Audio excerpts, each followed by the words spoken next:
Chapter 2. Selling in Haste and Repenting at Leisure. Anne drove over to Carmody on a shopping expedition the next afternoon and took Diana Barry with her. Diana was, of course, a pledged member of the Improvement Society, and the two girls talked about little else, all the way to Carmody and back. "The very first thing we ought to do when we get started is to have that hall painted," said Diana, as they drove past the Avonlea Hall, a rather shabby building set down in a wooded hollow, with spruce trees hooding it about on all sides. "It's a disgraceful-looking place, and we must attend to it even before we try to get Mr. Levi Boulder to pull his house down. Father says we'll never succeed in doing that. Levi Boulter is too mean to spend the time it would take."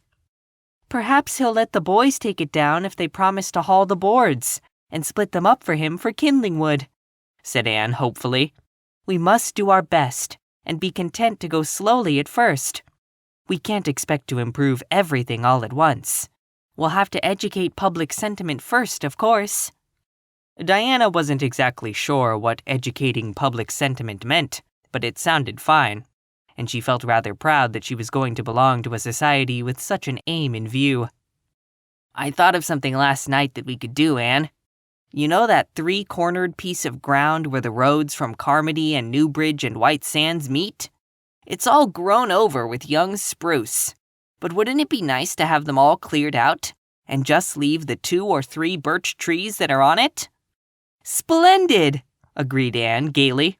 "And have a rustic seat put under the birches. And when spring comes, we'll have a flower bed made in the middle of it and plant geraniums." "Yes, only we'll have to devise some way of getting old Mrs. Hiram Sloane to keep her cow off the road, or she'll eat our geraniums up," laughed Diana. "I begin to see what you mean by educating public sentiment, Anne. There's the old Boulter house now. Did you ever see such a rookery? And perched right close to the road, too. An old house with its windows gone always makes me think of something dead, with its eyes picked out." "I think an old, deserted house is such a sad sight," said Anne dreamily. "It always seems to me to be thinking about its past and mourning for its old-time joys. Marilla says that a large family was raised in that old house long ago, and that it was a real pretty place, with a lovely garden and roses climbing all over it. It was full of little children and laughter and songs. And now it is empty, and nothing ever wanders through it but the wind. How lonely and sorrowful it must feel. Perhaps they all come back on moonlit nights, the ghosts of the little children of long ago, and the roses and the songs. And for a little while, the old house can dream it is young and joyous again." Diana shook her head. "I never imagined things like that about places now, Anne. Don't you remember how cross Mother and Marilla were when we imagined ghosts into the haunted wood? To this day, I can't go through that bush comfortably after dark. And if I began imagining such things about the old Boulter house, I'd be frightened to pass it, too. Besides, those children aren't dead. They're all grown up and doing well. And one of them is a butcher. And flowers and songs couldn't have ghosts anyhow." Anne smothered a little sigh. She loved Diana dearly, and they had always been good comrades. But she had long ago learned that when she wandered into the realm of fancy, she must go alone. The way to it was by an enchanted path, where not even her dearest might follow her. A thunder shower came up while the girls were at Carmody. It did not last long, however, and the drive home, through lanes where the raindrops sparkled on the boughs, and little leafy valleys where the drenched ferns gave out spicy odors, was delightful.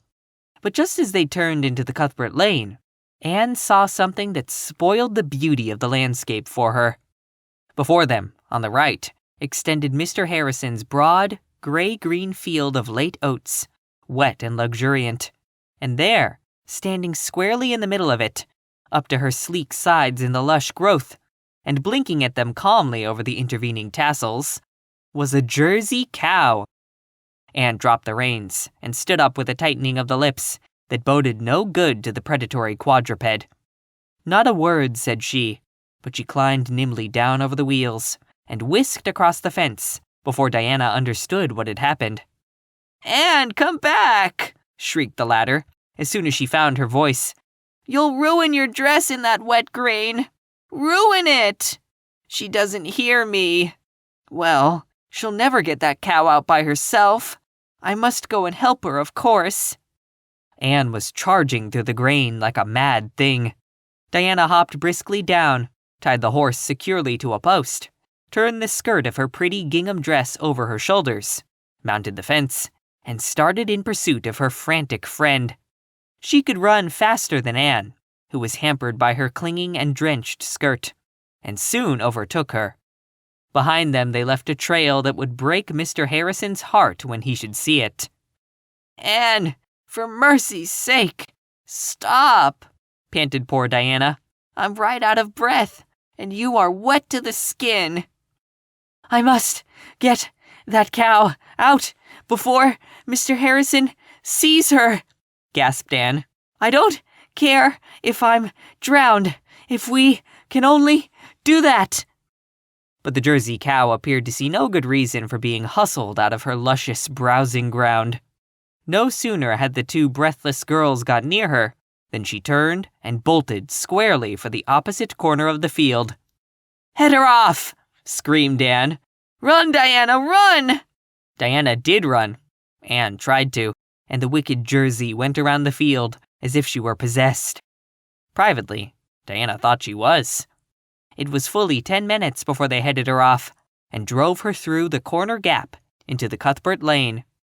There was no denying that Anne was in anything but an angelic temper at that precise moment, nor did it soothe her in the least to behold a buggy halted just outside the lane, wherein sat Mr. Shearer of Carmody and his son, both of whom wore a broad smile.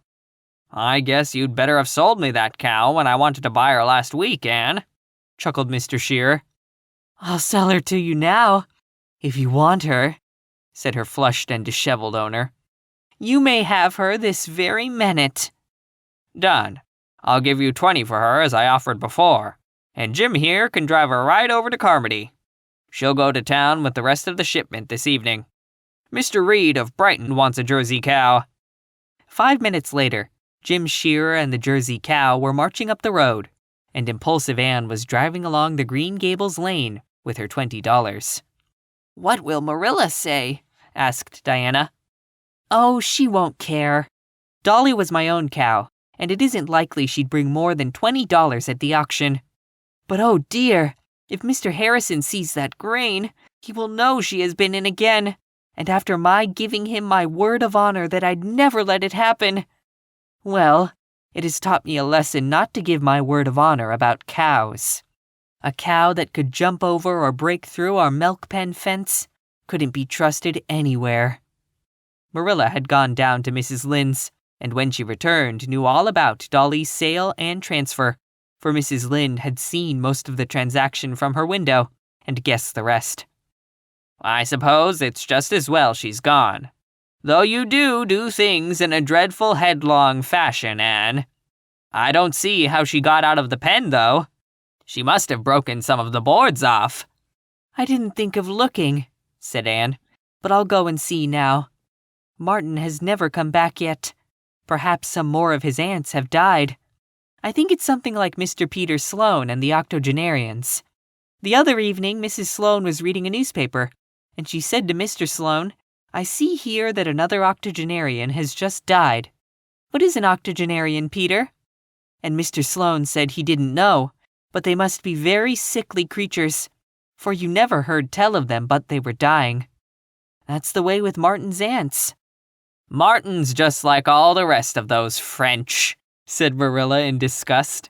"You can't depend on them for a day." Marilla was looking over Anne's Carmody purchases when she heard a shrill shriek in the barnyard. A minute later, Anne dashed into the kitchen, wringing her hands. "Anne Shirley, what's the matter now?" "Oh, Marilla, whatever shall I do? This is terrible, and it's all my fault. Oh, will I ever learn to stop and reflect a little before doing reckless things? Mrs. Lynde always told me I would do something dreadful someday, and now I've done it." "Anne, you are the most exasperating girl. What is it you've done?" "Sold Mr. Harrison's Jersey cow, the one he bought from Mr. Bell, to Mr. Shearer. Dolly is out in the milking pen this very minute." "Anne Shirley, are you dreaming?" "I only wish I were. There's no dream about it, though it's very like a nightmare. And Mr. Harrison's cow is in Charlottetown by this time. Oh, Marilla, I thought I'd finished getting into scrapes, and here I am in the very worst one I ever was in my life. What can I do?" "Do? There's nothing to do, child, except go and see Mr. Harrison about it. We can offer him our Jersey in exchange if he doesn't want to take the money. She is just as good as his." "I'm sure he'll be awfully cross and disagreeable about it, though," moaned Anne. "I dare say he will. He seems to be an irritable sort of a man. I'll go and explain to him if you like." "No, indeed, I'm not as mean as that," exclaimed Anne. "This is all my fault, and I'm certainly not going to let you take my punishment.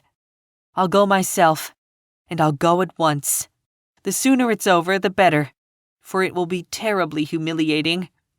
Poor Anne got her hat and her $20 and was passing out when she happened to glance through the open pantry door. On the table reposed a nut cake which she had baked that morning, a particularly toothsome concoction, iced with pink icing and adorned with walnuts. Anne had intended it for Friday evening, when the youth of Avonlea were to meet at Green Gables to organize the Improvement Society. But what were they compared to the justly offended Mr. Harrison? Anne thought that cake ought to soften the heart of any man, especially one who had to do his own cooking, and she promptly popped it into a box. She would take it to Mr. Harrison as a peace offering.